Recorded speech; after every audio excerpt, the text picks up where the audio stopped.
Color Theatrical Productions and the Niagara Falls School of Drama presents Adventures in Aerth.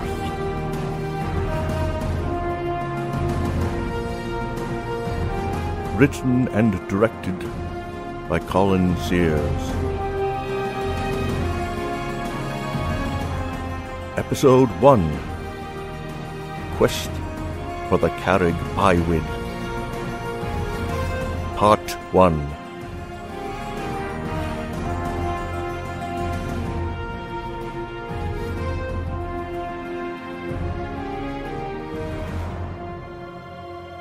Greetings, my friends. You are about to hear a tale of great adventure, of magic and wonder, of monsters and wizards, treachery and treasure. Our story takes place in the world of Aerth, a fantastic land where dwell all manner of races. Humans, dwarves, elven, gilithak, grelfin, and yes, dragons, though they tend to keep to themselves, and are usually peaceful unless disturbed. We begin in the kingdom of Abrethduin, ruled by good King Henry and his Queen Eleanor. From the capital of Ghent, a mighty city that spans canyons above the great river. This, in places, miles-wide river divides the kingdom of Abrethduin into north and south, beginning at the Dragonspine Mountains in the west and emptying into the Strait of Gwynedd in the east. Along its mighty is this an adventure story or a travel log? Oh, of course. I do get off topic now and then. Where was I? Somewhere up the great river, and without a paddle before long if you don't get on with it. Yes. Well, upstream along the great river, many days' travel from Ghent, lies the city of Hollowash. Like Ghent, it sits on either side of the river, joined with a bridge, so large that people have actually set up shops and homes along it. Our soon-to-be heroes are in the southern part of Hollowash, close to the river, in a tavern called the Drunken Trog. It is here that their destinies will change forever.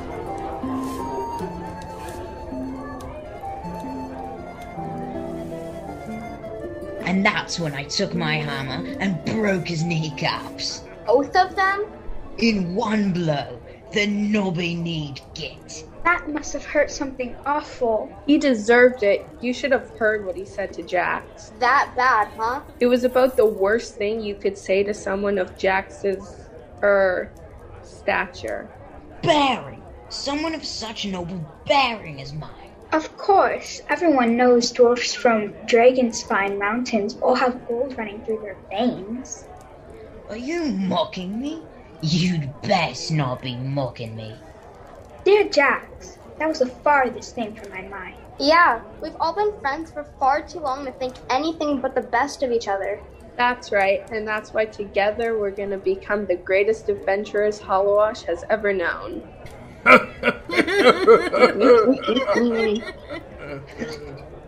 You, Geetha Fleetfoot. A great adventurer. Why, ye afraid of your own shadow? What's gonna happen when you meet up with the pack of trogs? Or a goblin hunting party. Most likely what she always does. Run. That is why they call her Geetha Fleetfoot after all. Don't you lot ever mind them. They've had too much to drink, they have. I'll have to cut them off, I will. Then you just mind yourselves, or I have Auric escort you out again. I don't care what anyone says. I think you lot could be great adventurers. Why, thank you. Kindest and most gentle of ladies. Oh, stop it, Jax. Thank you, Gerda, for standing up for us. Edward, would you stop fidgeting with that amulet your mother gave you? You're making the candle flicker on and off. I'm sorry, Githa. Sometimes I can't control it. That's the nature of wild magic. It's okay, Enwin. Just remember to focus on where you are, like we practiced. We just don't need any unwanted attention. You're too late for that. How do you mean? Well, don't look now, but over in the corner.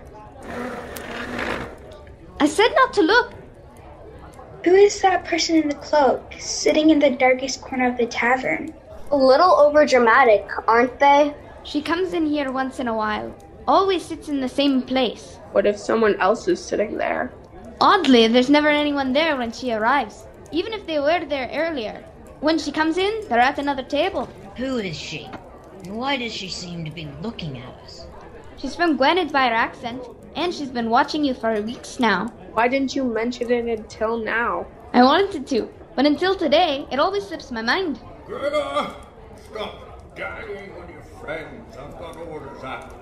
I have to go. Good luck. Like we need. I think we might. Look. At that moment, the mysterious cloaked and hooded person rose from the table in the darkest corner of the tavern and began to make their way towards the friends' table. What do we do? Well, it's going to look a bit odd if we suddenly leave. Let's hear what they have to say.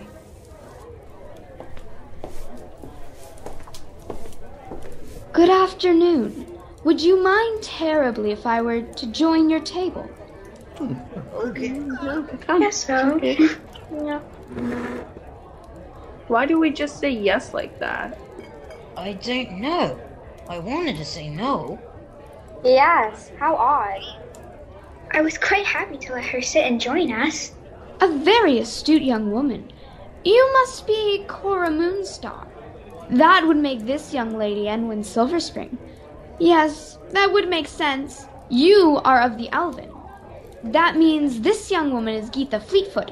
And, of course, Jax Rockbiter. Kergurga nak vitrakam torgra.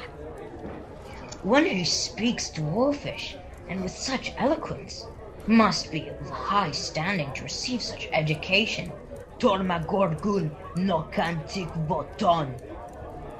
Why, thank you, Master Jax, both for the welcome and for not pointing out my poorly spoken Dwarfish. On the contrary, it was almost as though you've grown up among our kind. I have had the pleasure of spending much time among the dwarves of Dragonspine. But that is a long tale for another time.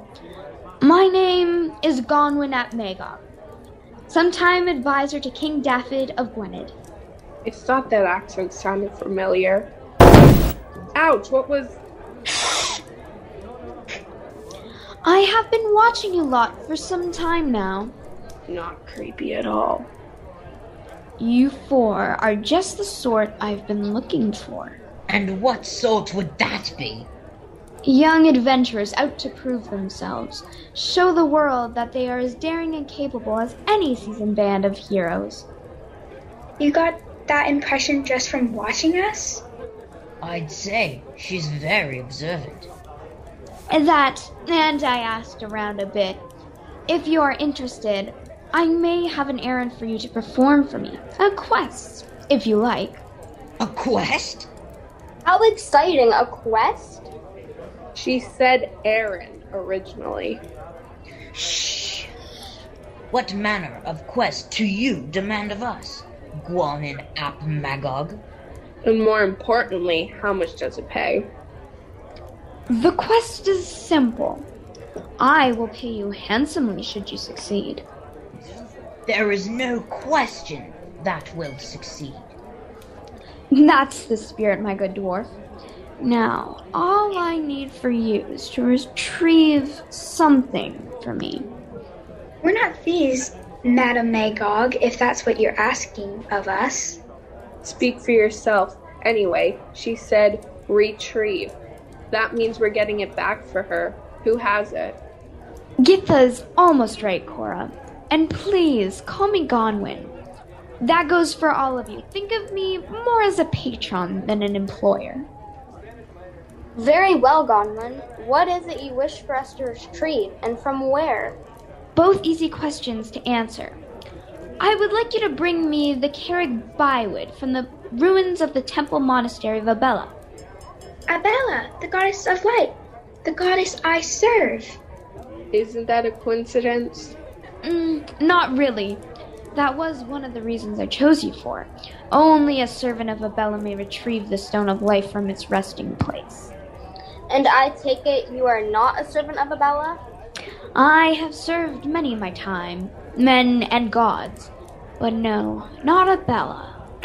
If this temple monastery is in ruins, how do we know it's still there? The Stone of Life, I mean. You know of the Stone of Life, Jax?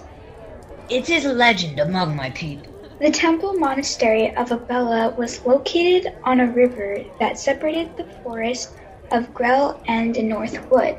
The ruins are still there, and in quite good condition from what my scouts have told me. Why didn't you get them to retrieve the stone for you? My scouts were of the animal variety, Worthfar, and they could examine the outside of the monastery, but dare not enter it. No, that's what we're for. It's not ghosts or monsters they were concerned for. It's more likely some predatory animal has made it their home, or outlaws. Right. So we just have to travel several days to a ruined monastery in the forest and possibly fight off fierce animals or fiercer men to look for a stone that may or may not be there? That's right, yes. Can we get back to you on this? You can't leave it too long. Others have learned of my search, and it's only a matter of time before they come to the same conclusion I did. What's so special about the Carrick Bywid? Why do you want it? It is said to be immensely and powerful. Indeed, it is. I wish merely to keep it safe and possibly study it. If it were to get into the wrong hands, it would be disastrous. How do we know yours aren't the wrong hands? That's where you just have to trust me. You have until tomorrow morning to make your decision. I'll meet you with all the provisions you'll need, plus horses, at the north gate when they open it at dawn. Until then. I still Oh wonder my how god, much. it's gonna be so much fun. I won't get into the details of what exactly was discussed, but needless to say our brave adventurers decided to take up Gonwin at Magog on her offer. If they hadn't, this would have been a truly short story.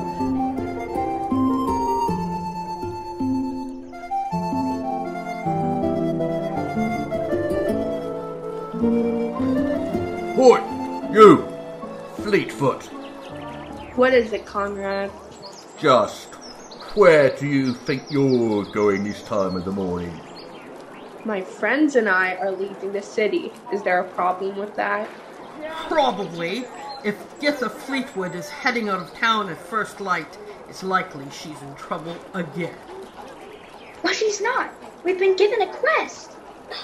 Cora, we're not supposed to mention that. Sorry. The young lady exaggerates. My companions and I have been offered employment outside of Hollowash. Have you? And who would hire a motley bunch like you? I would. Who? What? Oh. Gonwin at Magog? Your Grace. You hired these, four? I have, and don't call me your grace. Save that nonsense for Archdeacon Croft. Now then, I'm so glad you decided to take me up on my offer. Come with me. I have everything prepared. Now, what would Gonwin at Magog want with them? Well, whatever it is, I doubt we'll be seeing them back in Hollowash. Shame. I kind of like them. They were good sport. What are you looking at? Go on, be on your way. Outside the city gates, Godwin had everything ready for the journey, as promised.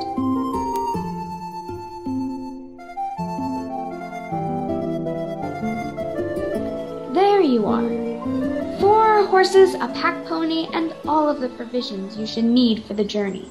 There and back.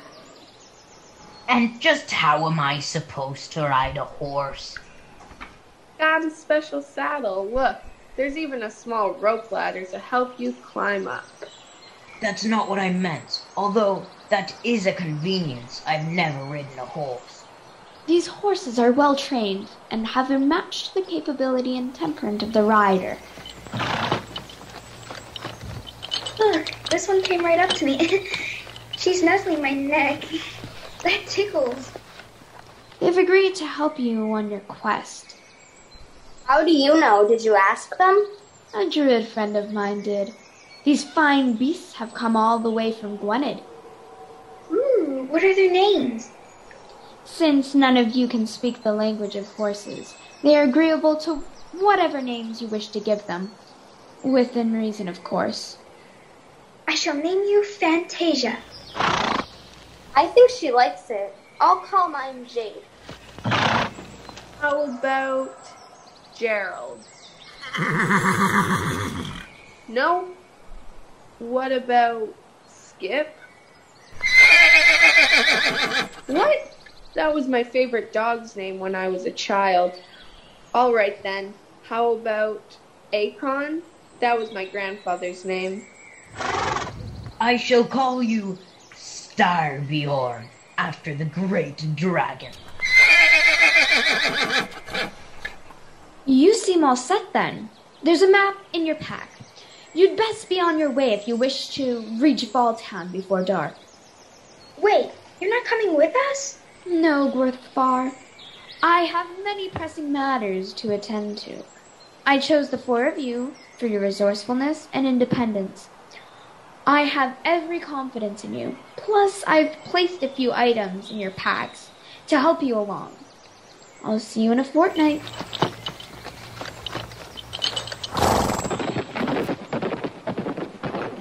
Well, how do you like that? She just points us in the right direction and lets loose the leash like we're hunting hounds. She never said she was coming with us. She hired us to perform a task for her. Perform the task as though she isn't sending us to an abandoned temple in the middle of nowhere. Cora's right. There's no point in grumbling. We've got a job to do, and we'd best be doing it.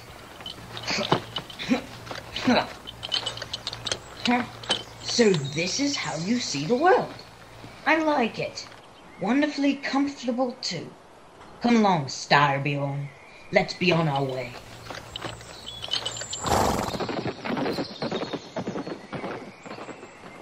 Come on, before he gets leagues ahead of us.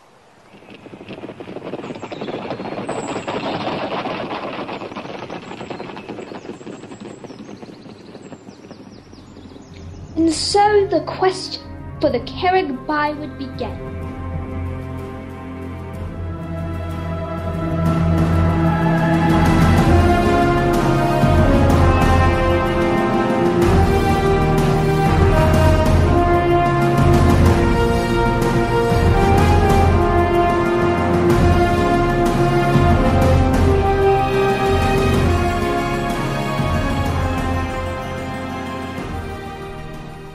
You have been listening to Adventures in Aerth, Episode 1, Quest for the Carrig Byward.